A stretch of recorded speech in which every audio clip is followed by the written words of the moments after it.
habis berapa nih rumah ini, luasannya berapa, terus luasan bangunannya berapa, bisa nggak? Saya punya lahan sekian, tapi dengan model seperti itu.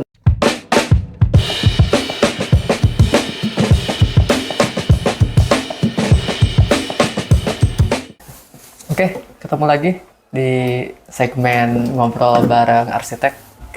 Kali ini seperti biasa saya ngajak teman saya, desainer ya. Jadi karya-karya kita yang di Subah Art itu kurang lebih Kang Isep ini yang mengeksekusi di 3D modelnya 3D ya. model, ya. 3D model.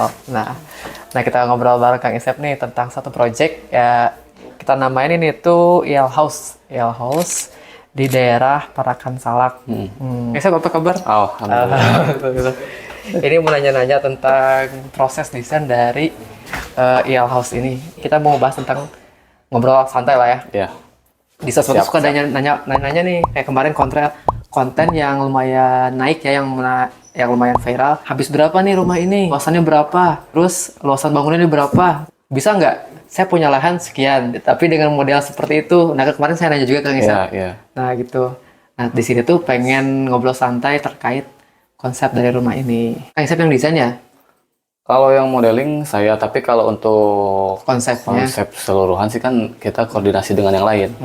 Kayak orang struktur, emang kan mau gak mau ya harus melibatkan mereka. Iya. Karena kan kalau cuman misalkan kita mau view-nya aja yang bagus tapi strukturnya menjadi masalah gitu kan, gak bagus juga nanti. Nah, Iya ya. Oke, berarti pasti kan melibatkan semua tim ya? Semua tim, Semua betul. tim. Di dalam konsultan arsitektur pasti dilibatin dari mulai orang struktur, Betul. desainer interior, Akang sendiri modeler, sama arsiteknya ya, Ya. konsepnya gitu. Nah, boleh nggak ceritain sedikit nih? Kan Akang nih yang koordinasi collab lah ibaratnya sama owner ini ya. tentang desain rumah ini. Kayak gimana sih proses desainnya? Kalau untuk kebetulan kan Il House ini saya sama tim surveinya yang langsung ke sana Ya. koordinasi terkait masalah lahan. Awalnya ini pas ke sana tuh lihat lahannya kan sedikit ngetrap ya, ada terasering gitu ke bawah, jadi di atas makin turun gitu. Oh, jadi elevasinya berubah-ubah. Elevasinya betul emang itu. Nah, itu menjadi tantangan juga buat kita jadi pas ngedesain. Terus pas di perjalanan juga kita kan selalu koordinasi dengan ownernya ini. Jadi beliau itu biasanya lebih ngasih kita tuh ngasih kita masukan-masukan. Tapi emang masukannya kita tampung dulu, tapi nggak semua masukan itu bisa diaplikasikan ke desain rumah ini. Sehingga kita pilih lagi, terus koordinasi lagi dengan yang lain, apa bisa dimasukkan atau enggak gitu. Tapi lebih banyaknya kita usahakan semaksimal mungkin, nyampe kalau emang benar-benar nggak bisa, terus keluar dari konsep gitu, melenceng, baru kita nggak ini. Oke, pada dasarnya desain itu kolaborasi kali ya? Iya. Kolaborasi Betul. Antara kliennya, Betul. antara kita sebagai konsultannya, gitu ya. Kalau setahu saya ya emang yang membedakan antara arsitek yang idealis dengan yang kolaborasi dengan owner lah bahasanya ya. Itu di konsepnya aja. Kalau untuk ke tata ruang mau owner sendiri yang yang menempati rumah itu. Ya, yang menempati. Jadi mereka maunya lebih nyaman, terus sirkulasinya sesuai dengan keharapan dia lah. Nah, yang arsitek yang idealis itu biasanya memasukkan unsur yang emang mereka dalami gitu aja. Oke. Jadi kalau misalkan ada yang bata gitu, emang mau tropis gitu, emang lebih bisa memaksimalkan lah kreativitas arsiteknya karena udah sering dengan material itu dan model-model seperti itu. Terus pendapatnya owner atau masukannya owner itu bisa dimaksimalkan, diaplikasikan di desainnya itu. Sedangkan kalau kayak arsitek yang konsultan itu, jadi tetap kita yang diutamakan itu kemauan dari ownernya sendiri. Hanya saja untuk konsep kita yang mengolahnya lah untuk menjadi sebuah desain. Oh, berarti emang ada dua ya? Betul. Ada dua tipe gitu lah. Tipe, ya. Ada konsultan kayak misalnya yang udah terkenal tuh kayak Andi Rahman, Betul. Andi Rahman Arsitek, terus ada Mondo Dodo juga kan ya? Dia lebih ke model-model yang khas mereka Khas gitu mereka. kan. Jadi lihat aja di feed-nya pasti tone warnanya, konsepnya hampir sama. Kalau kita lebih ke yang kedua itu memahami dulu kebutuhannya, menyesuaikan. Betul, menyesuaikan. Konsepnya kita yang sesuaikan kaidah-kaidah gitulah. Arsitektural ya. Bahas lahannya dulu. Oke, lahannya itu lumayan besar ya Kang ya? Luasan lahannya di 370 meter kurang lebih persegi ya. 12 kali 30. Tapi levelnya tuh berbeda ya? Ya, split itu ada yang di bawah gitu. Emang terasering lah lahannya lah, jadi lebih turun gitu. Turun ya. Terus ada apa namanya sungai ya? Sungai di belakang, belakang bawah gitu. tuh ya. Oke, statusnya itu udah alhamdulillah udah terbangun juga dengan luas bangunannya itu di 294. Kemarin itu juga emang sempat ngobrol-ngobrol sama ownernya bahwa dia itu sebenarnya waktu milih kita sebagai kontraktornya ya, udah ngasih ke temannya juga yang kontraktor. Terus ternyata temannya itu bisa berani menyanggupi membuat rumah itu dengan RAB kurang dari yang kita buat. Kayaknya apa gitu, misalnya si kontraktor ini berani dengan harga segitu dan kita sebenarnya ngitungnya sekian gitu kan. Betul. Kalau misalkan di RAB, kalau kita acuannya ke RAB itu memang RAB itu ada biaya yang di luar dari bangunan. Kayak biaya buat pajak, buat apa namanya? Biaya jaga-jaga ya. Jaga-jaga lah istilahnya. Jadi kalau misalkan ada barang yang pecah atau apa itu udah bisa digantikan dengan di cover yang ada di RAB tersebut. Nah, sedangkan kalau untuk yang biaya konstruksi atau biasa orang itu bilangnya itu RABP ya. RABP. Jadi biaya pembelanjaan gitu. Dia emang udah ngitungnya sesuai dengan kebutuhan yang akan dibangun. Sehingga bisa ngepres harganya biar seminim mungkin. Sebetulnya kalau misalkan di kontraktor biasa itu bisa diminimalisir memang bisa, tapi dari spek material juga bisa dikurangin gitu takutnya. Oke gitu ya. Oke sih ya. Mungkin emang sih kemarin emang salah satu pertimbangan yang klien ini kan kenapa pilih kontraktornya kita, desainnya kita, kontraktornya kita dengan harga yang lebih tinggi dibandingkan apa yang ditawarkan oleh temannya gitu. Karena salah satunya kualitas.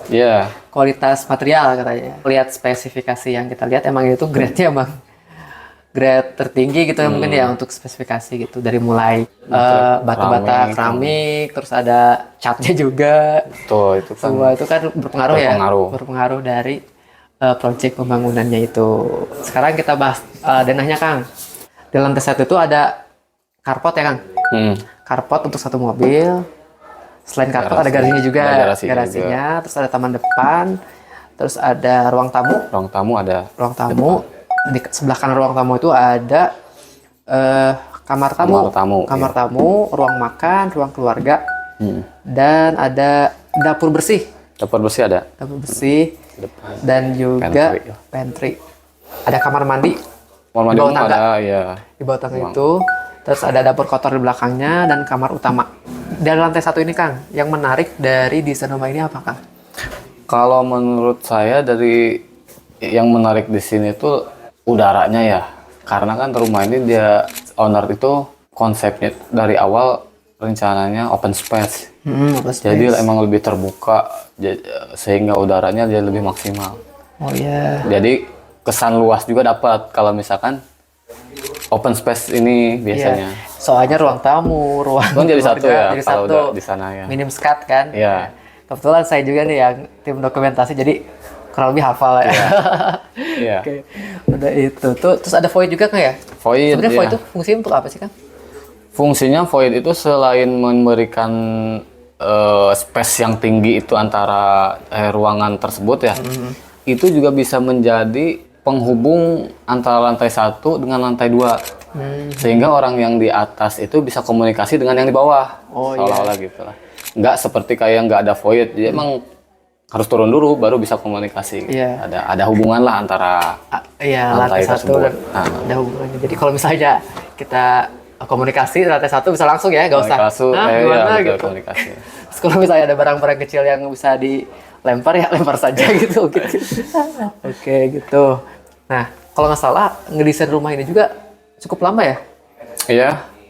kemarin Mas, lama. lumayan lama tuh, kemarin saya nanya tuh sekitar setahun lebih. Hampir iya setahun lebih sih. Desainnya aja. Karena memang kan selain dari apa namanya dari rumahnya yang besar, terus kemauan atau dari yang diperlukan ruangan atau kebutuhan yang diperlukan sama owner juga sedikit lumayan banyak lah. Ya. Jadi kita memaksimalkan ruangan itu biar lebih nyaman lah, Ya. lebih banyak apa sirkulasi maupun penempatannya itu lebih nyaman karena kan banyak ya ruangannya. Ruangan banyak, satu atau dua. Belum nanti nambah ada taman belakang ya. Betul. Taman belakang iya. itu elevasinya di bawah lagi ya. Elevasinya di Di bawah. bawah.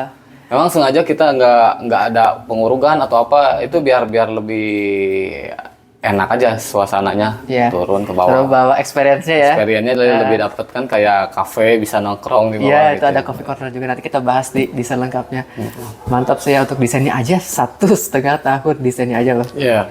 Kayaknya lebih lama desain daripada pembangunan. Iya. Betul pembangunan cuma 7 bulan ya. Ya pembangunan untuk cuma 7 bulan, ini desain 1,5 tahun. Jadi kalau misalnya ada yang mau desain 1 bulan tuh gimana ya? Iya.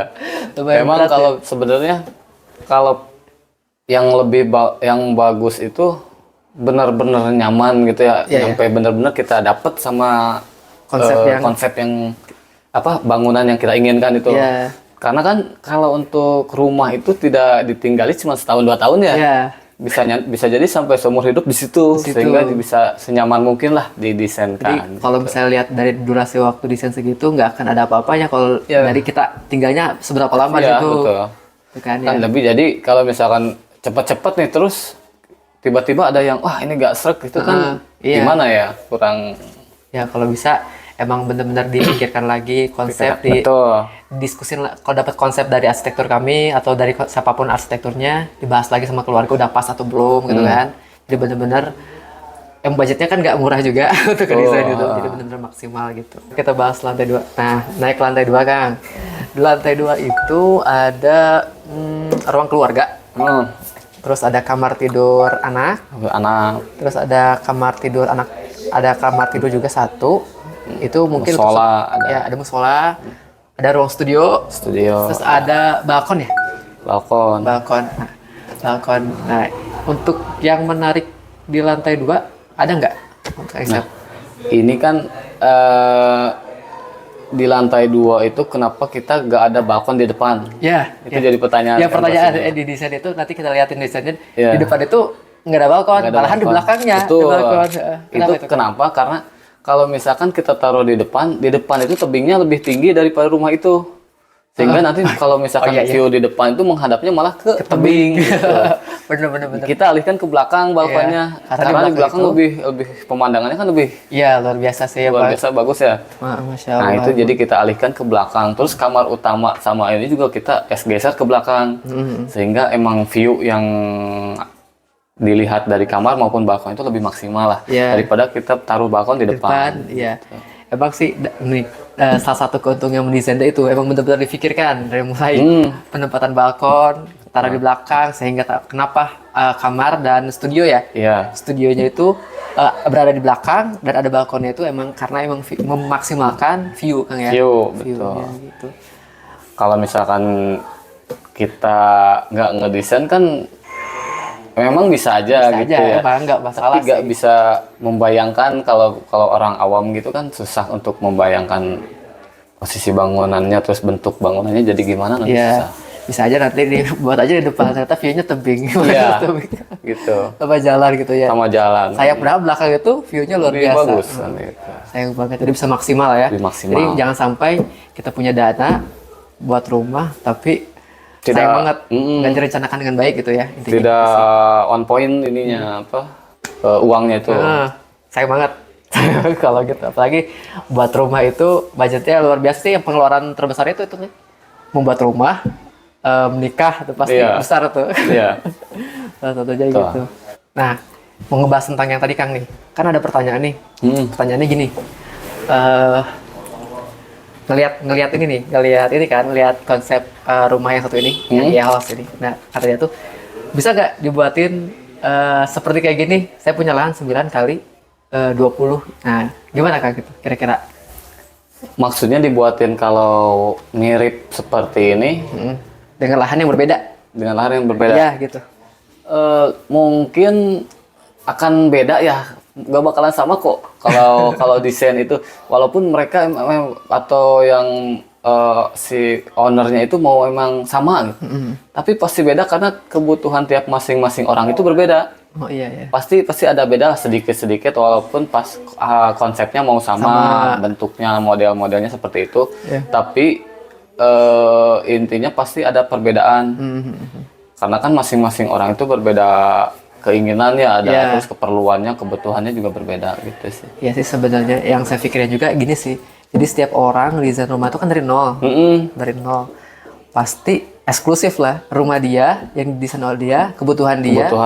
Pasti eksklusif hanya untuk dia gitu. Iya. Walaupun orang pengen bentuknya mirip bentuk sama, pasti berbeda. Kan selain mendesain, kita juga ngedesain rumah ini Kang ya.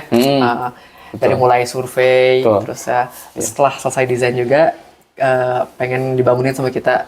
Nah, sama kontraktor kita Subakon ID, metode cost and fee. Nah, kita juga ngebuatin interiornya.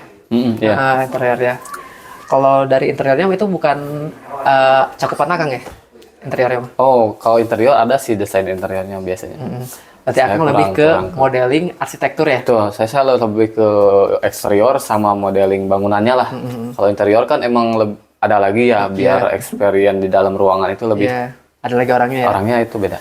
Ya, jadi yang didesain interior dari rumah ini itu, yang pertama itu ada dapur bersih Kang ya? Dapur bersih, kamar utama, terus ada dapur kotor juga ya? Dapur kotor, ruang tamu, masalah. Terus naik ke lantai 2 itu ada ruang keluarga, studio sama ruang gym. Nanti mungkin minggu depan nih, nanti kita ngobrol sama desain interior. Ya, nanti insya Allah kita ngobrol sama desain interior, ngebahas tentang apa aja sih yang kebutuhan dari klien ini. Lengkap banget berarti ya, desain, kontraktor, interior, mantap lah ya. Mantap, itu emang udah terintegrasi biar gak repot ya, pintu gitu. Satu pintu. Kemarin ada beberapa klien yang bilang kayak gini, sebenarnya dia tuh pengen bangun aja, tapi karena kita itu concernnya ke desain ya, jadi saya nggak mau ngedesain kalau nggak dibangun juga sama kita gitu. Ada gitu, soalnya biar nggak ribet kali ya. Nggak melenceng juga, kadang kan ada tuh kalau misalkan kalau ke tukang biasa, memang mereka bisa ya bangun rumah, tapi gambarnya mungkin hasilnya tidak akan sesuai dengan yang kita direncanakan. Iya. Soalnya koordinasinya juga beda. Otomatis desain terus dialihkan ke kontraktor lain. Pasti melakukan penyesuaian. Emang seberapa besar sih Kang penyesuaian yang nantinya di lapangan ini dari desain ya? Terus ke lapangan kira-kira kalau misalnya kontraktornya berbeda? Maksudnya itu persentase perubahan atau perbedaannya dari desain.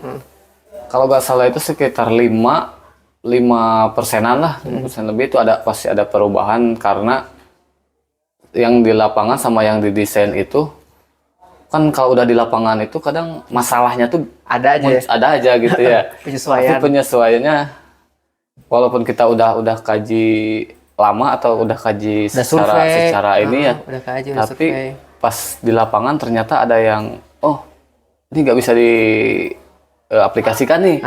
Terpaksa kita kan harus penyesuaian di sini. Iya, di situ tuh keuntungannya kalau misalnya satu pintu gitu, si kontraktor dan arsiteknya tuh sama gitu. Jadi bisa penyesuaiannya itu.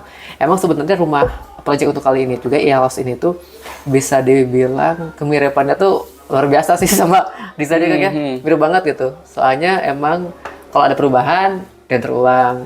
Terus kalau misalnya ada apa-apa langsung koordinasikan sama tim kan. Iya, paling hanya ada beberapa kan yang di depan itu yang ada perbedaannya itu. Hanya di carport paling ya. Iya. Di carport jadi ada tiang karena kan pakai materialnya yang lebih berat ya. Kalau dulu pakainya baja dirubah jadi beton. Sehingga harus ada tambahan tiang gitu. Itu enak-enaknya ke kontraktor yang ini sama konsultan perencananya, Ya. Bisa menyesuaikan juga material. Ini mau dirubah jadi baja atau mau beton gitu. Bisa. Ya, tinggal dikonsultasikan aja ya. Itu paling nanti kita buat konten lagi tentang desain versus reality. Nah, gitu mantap, biar mantap. Oke, gitu aja. Terima kasih udah nonton sampai akhir, yang nonton sampai akhir. Semoga video ini bermanfaat. Terima kasih Kak Isep. Sama-sama. Nanti kita Iya. ngobrol kembali. Siap. Ngobrol santai aja sih. Iya, Nah, nggak apa-apa. oke, Siap. sampai ketemu di video berikutnya.